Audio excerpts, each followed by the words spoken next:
isolé. Il est seul dans son coin. On cherche à l'atteindre moralement.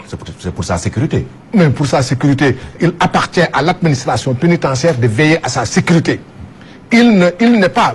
Il faut bien qu'on comprenne. S'il demande quelque chose, on lui dit qu'il n'a pas plus de droits qu'un autre Sénégalais, un autre citoyen qui est en prison. Les autres citoyens qui sont en prison ne sont pas isolés comme lui. Vous imaginez Karim Wade dans une cellule avec une dizaine, une vingtaine de personnes? Il a des choses qui sont attachées à une certaine dignité, à la dignité des fonctions qu'il a occupées. Oui. Simplement, voilà. Ce n'est pas un petit voleur à la tire. Je suis désolé, mais ce n'est pas une raison aussi de l'isoler. Ce n'est pas une raison de le priver de visite. Il est privé de visite, il est isolé et on exerce une violence sur lui et on exerce une violence sur ses avocats. Tout ça, mis l'un dans l'autre, peut faire dire à certains qu'ils craignent qu'on cherche à attenter à sa vie. Oui, je ne le dis pas personnellement, mais je peux parfaitement comprendre ce qu'ils disent. Parce que ce qu'ils disent n'ont pas accès à lui. Mais pourquoi, ma foi, il est interdit de visite? Pourquoi? Pourquoi on le présente menotté?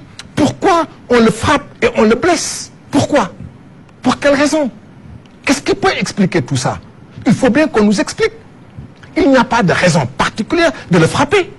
Il a été frappé, il a été battu, il a été blessé.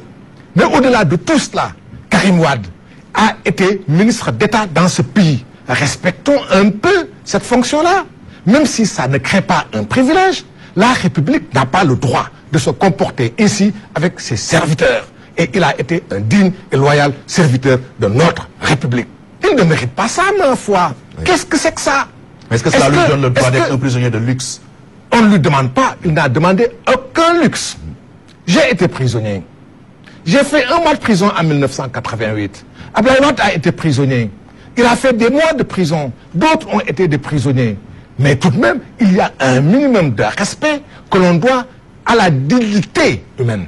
On lui demande simplement au gouvernement et à l'administration de respecter ce qui fait de lui un être humain, c'est-à-dire sa dignité. C'est tout ce qu'on leur demande. Et non cette façon absolument ridicule de chercher à l'humilier, à l'isoler pour l'atteindre moralement, émotionnellement. C'est peine perdue. Et je le dis ici, c'est peine perdue. Macky Sall ne parviendra pas à faire humilier Karim Wade. Macky Sall ne réussira pas à l'atteindre moralement. Il a le moral au plus haut point. Mais la prison a ses rigueurs.